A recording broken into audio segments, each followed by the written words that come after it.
삼성전자나 현대차를 이미 보유하고 있다 하시는 분들은 중장기 전략으로 투자 전략 구입하시고요. 현금을 들고 이제 삼성전자, 현대차 매수 한번 해볼까 하시는 분들은 공매도 세력들이 주가 움직임을 어떻게 야기하는지를 살펴보시고 진입하시길 추천드립니다. 오늘 살펴볼 내용입니다. 공매도 재개 같이 살펴볼게요. 금융위원회가 3월 31일 공매도를 전면 재개합니다. 발표를 정식적으로 했습니다. 대체 공매도가 뭐길래 이렇게 난리들인지 아직 공매도 상황 모르시는 분들 계시죠? 공매도 재개 경위부터 간략하게 이야기를 해드릴게요. 이 공매도가 어떤 건지부터 말씀을 드려야겠죠. 이 공매도란 쉽게 말해서 나한테 현재 없는 주식 물량을 빌려서 매도하는 것이라고 생각하시면 됩니다. 옆에 있는 친구한테 나 이거 팔고 싶은데 나한테 물량이 없거든? 나 100주만 빌려줘봐 해서 빌리는 거예요. 빌려서 파는 거예요. 나한테 없는 물량을 빌려줬으니 이 빌려준 친구에게는 이자를 지급한다 생각하시면 되고요. 이 공매도의 목적은 1만 원인 주식을 100주 빌려 매도를 하면 100만 원이 생기겠죠. 주가가 하락을 하면 5천 원에 다시 100주를 50만 원에 다시 매수해서 빌렸던 100주는 갚고 차익 50만 원을 수익화하는 것입니다. 간략하게 말씀드리면 이런 개념이라고 생각하시면 돼요. 없는 물량을 빌려서 매도를 한다. 개인 투자자들은 할 수가 없고 기관이나 외인에서 진행을 하는 매매 전략이에요. 자, 이 공매도라는 게 2020년 3월에 코로나19 기억하시죠? 그 시절에 증시가 하락을 하다가 대한민국이 망하는 거 아닌가 싶을 정도로 엄청난 폭의 하락을 합니다. 그 시점에 더 이상의 하락을 야기할 수 없기 때문에 국내 증시 전 종목에 대해서 공매도의 전면 금지 조치가 시행이 돼요. 그리고 이 여파가 완화될 때쯤 21년 5월 3일에 코스피 200 그리고 코스닥 150 총 350개 종목에 대해서 부분적으로 재개합니다. 그리고 조금 더 시간이 지난 뒤에 문제가 여기서 생겨요.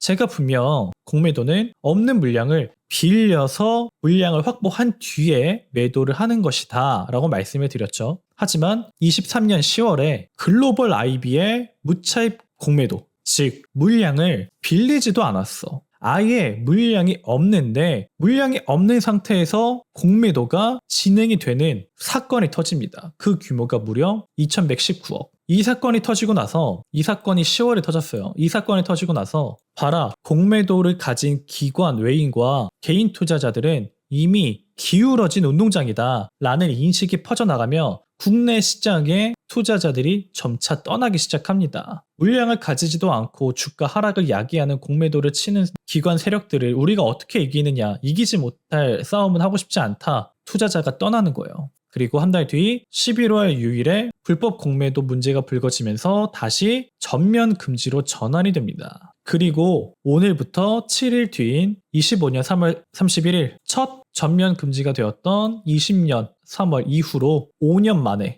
약 5년 만에 모든 종목 대상으로 공매도 재개 허용이 시작된 겁니다. 재개되는 조건으로는 공매도 사전 점검 시스템, 내부 통제 강화 등 제도 개선 완료가 되었다고 하는데 이미 23년경 이 사건을 실제 피부로 겪었던 투자자들 입장에서는 100% 신뢰가 안 가는 게 사실이죠. 이 공매도의 취지는 외인들과 기관들의 매매를 활성화시켜 증시에 유동성을 불어넣을 수 있다라는 취지가 있는데 이미 기울어진 운동장을 경험해봤던 개인 투자자들이 이를 쉽게 납득하지 못하는 거죠. 그로 인해 공매도 재개가 된다는 뉴스와 함께 주가의 하락을 무서워하는 개인 투자자들의 공포심리가 공매도의 타깃이 되는 종목들의 필두로 물량을 던지고 있는 상황이죠. 왜냐? 23년에 있었던 기울어진 운동장을 보여준 이 사건을 제외하고도 공매도는 기본적으로 없는 물량을 매도하고 더 싼 가격에 매수해서 빌렸던 물량을 갚아야지만 수익을 볼 수 있는 구조이기 때문에 공매도 매매 전략을 활용하는 세력들은 주가의 하락을 야기합니다. 주가가 하락하게끔 만들어요.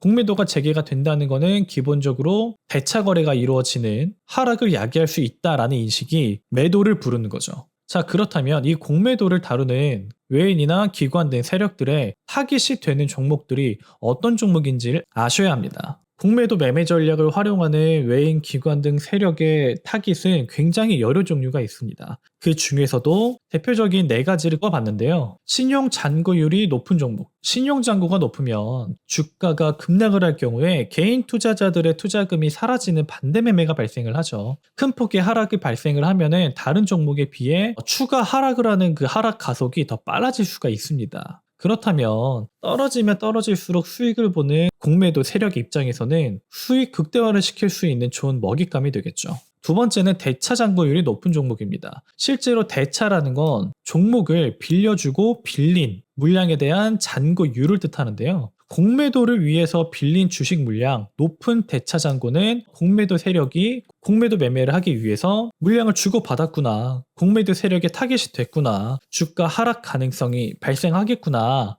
라는 하락 심리로 하락에 대한 압력이 상승되는 리스크가 발생하는 겁니다. 세 번째로는 고평가 종목. 기업 내재 가치 대비 지나치게 고가인 종목들은 공매도 세력이 노리지 않는다 하더라도 고점에서 급락할 가능성이 존재하죠. 거기다 추가적으로 공매도 물량을 매도한다면 공매도에 대한 하락 가속화가 붙기 때문에 추가 하락 폭이 커질 수밖에 없겠죠. 공매도의 수익 극대화가 가능하게 된다는 겁니다. 마지막으로 4번째는 외부적 요인. 주가 하락을 야기하는 약점을 가진 종목들은 전부 공매도 타깃이 된다고 생각하시면 됩니다. 예를 들어 현재 트럼프 행정부의 타격을 받는 업종 등 외부적 요인의 약점을 가지고 있는 종목들이 공매도 세력의 타깃이 된다는 거죠. 이 공매도 매매 전략은 외인들도 사용이 가능합니다. 즉, 공매도 재개가 국내 증시에 대한 외국인 투자 자본이 유입될 가능성이 발생하는 거죠. 그 중에서도 삼성전자는 외인 비중이 높은 종목입니다. 현재 삼성전자가 6만 원 회복한 이유도 외인들의 매수세가 있었기 때문에 가능한 일이었죠. 공매도 재개가 되면 공매도 전략을 사용 가능한 외국인들의 매수세가 다른 종목들보다는 외인 비중이 높은 삼성전자에 들어올 가능성이 높다. 공매도는 떨어지는 거에 베팅하는 전략이라고 했는데 공매도가 재개된다고 외국인 매수세가 삼성전자에 들어온다는 게 무슨 말인지를 아셔야 돼요. 공매도는 없는 물량을 팔아서 수익을 보는 전략이지만 없는 물량을 팔고 끝나는 게 아닙니다. 없는 물량을 팔았으면 이 물량만큼 다시 채워 넣어야 돼요.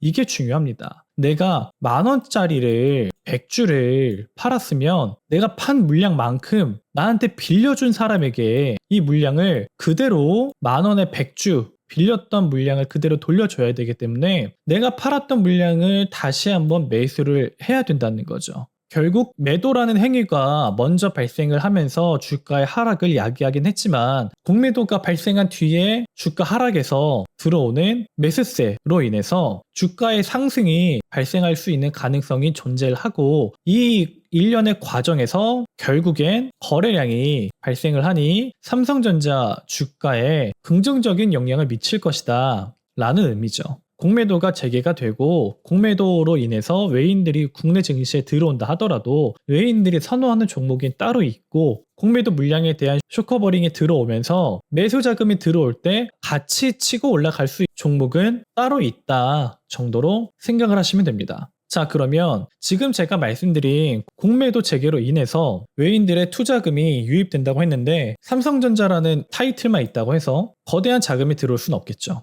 이 삼성전자가 현재 HBM 등 고사양 메모리 수요 증가로 매출 증대에 대한 기대감이 실려 있고 주주총회에서 밝혔던 것처럼 펀더멘탈 회복, HBM 등 고사양 메모리에 대한 공급이 회복 시 반도체 섹터에 대한 전체 매출과 영업이익이 개선될 가능성이 있기 때문에 긍정적인 요소들을 존재하는 삼성전자에 외국인이 투자할 가능성이 높다. 공매도 재개와 반도체 섹터 그리고 그 중에 반도체 섹터를 대표하는 삼성전자의 공매도 재개 이후 들어올 긍정적인 요소는 이와 같다. 반대로 부정적인 요소, 외국 자금이 들어오기 위해서는 결국에 공매도 전략을 활용하는 외인들이 들어올 텐데 이 외인들은 떨어져야 수익을 보는 전략을 구성한다고 말씀드렸죠. 즉, 공매도 전략을 활용하는 외인들은 단기간 사이클에서는 당장 주가의 하락을 야기시켜야지만 본인들이 수익을 볼 수 있다는 거예요. 삼성전자가 가지고 있는 약점으로 주가의 하락을 야기하고 현재 자리에서 하락하는 폭에 대한 공매도 수익을 가져갈 전략을 취할 가능성이 있다는 거죠. 현재 삼성전자의 부진, 그리고 반도체 섹터의 고평가 논란, 마지막으로 TSMC 등 글로벌 경제 심화로 공매도 세력의 타깃 가능성이 아직 존재한다는 거고요. 글로벌 요인, 트럼프 행정부의 대중국 제재, 관세 강화, 그리고 바이든 정부에서 약속했던 투자에 대한 철회, 대외적으로 타격을 받을 수 있는 악재가 남아있죠. 이 공매도 세력들이 주가의 하락을 야기하기 위해서 사용할 수 있는 무기들이 아직 이만큼 남아있다. 이게 현재 삼성전자 그리고 반도체 섹터의 부정적인 요소가 되겠죠. 고사양 메모리 수요가 증가하고 있지만 실 공급에 대한 불확실성이 존재한다는 건 누구나 알고 있는 사실이고요. 다음 대표 섹터, 수출 섹터는 어떨까요? 공매도 세력이란 결국 거대 자금을 유치해서 국내 증시의 유동성을 확보하겠다라는 취지로 시작이 됐다고 말씀드렸는데, 수출 섹터는 외인 비중이 높은 섹터죠. 일단 긍정적인 요소 살펴보겠습니다. 수출 섹터는 방금 말씀드린 것처럼 외인 비중이 높은 섹터고요. 공매도 압력으로 하락이 발생한다면 공매도 압력으로 하락이 발생한 뒤에 쇼커버링이 들어오는 매수세 혹은 수출 섹터를 선호하는 외인들의 매수세 유입으로 상승 가능성에 대한 기대감이 존재한다. 자, 두 번째, 공매도 재개가 된 이상 어쨌든 공매도가 우리나라 국내 증시에서 진행이 될 텐데 수출 섹터의 다른 종목이 다 하락을 하는데 그 와중에 가장 경쟁력 있는 대표를 꼽으라 하면 단연코 현대차를 꼽을 가능성이 높겠죠. 그렇다면 다른 종목 다 하락하는데 그래도 이 종목만큼은 버텨줄 거야, 이 종목이 가장 경쟁력이 있을 거야 라고 사람들이 기대 심리가 반영이 되면서 수급이 오히려 현대차에 쏠릴 가능성이 생긴다. 수출 섹터가 공매도 재개로 인해서 전체적으로 하락을 해도 그게 오히려 수출 섹터에 있던 전체 자금을 현대차로 쏠리게 만들 기폭제가 될 가능성이 있다라는 거죠. 자, 세 번째, 유동성 증가. 공매도 압력으로 주가가 하락을 합니다. 현재 평가되고 있는 주가보다 공매도 압력으로 인해서 30%가 싸졌어요. 30%가 하락했습니다. 그런데 현재 우리나라 환율이 엄청나게 높죠. 고환율에 오히려 수출 섹터는 유리한 상황인데 이 고환율 시대에 가장 유리한 섹터인 수출 섹터의 특성상 단순 공매도 압력으로 진행된 주가 하락이 저평가 종목으로 판단이 되어서 오히려 장기 투자 자금이 이 수출 섹터나 현대차 종목에 유입될 가능성이 있다라는 겁니다. 공매도 재개가 수출 섹터와 현대차 종목에 이런 식으로 긍정적인 효과를 끼칠 가능성이 있다는 거예요. 자, 그렇다면 부정적인 요소도 보겠습니다. 부정적인 요소. 지금 제가 말씀드린 건 결국에 공매도가 진행된 뒤에 쇼커버링이 가능할 때 말씀을 드리는 거죠. 단기적으로는 공매도 타깃이 되면서 매도세가 강화되면 단기 압력 가능성은 분명히 존재하고요. 수출 섹터는 고환율에 유리한 섹터라고 말씀드린 만큼 글로벌 요인에 민감하게 반응하는 종목입니다. 공매도 재개가 되면서 매도세가 강화되면 현재 안 그래도 민감한 요인이 있는 시대에 단기 압력 가능성이 더 커질 수 있다는 거죠. 자, 두 번째, 글로벌 요인이죠. 트럼프 관세 정책, 현대차 미국 시장 진출 부정적 영향이 미치면서 이런 악재들을 공매도 세력이 주가 하락, 본인들의 수익화를 위한 주가 하락, 매도 물량을 계속 던지는 주가 하락을 야기하는 무기로 사용할 수 있게 된다는 거죠.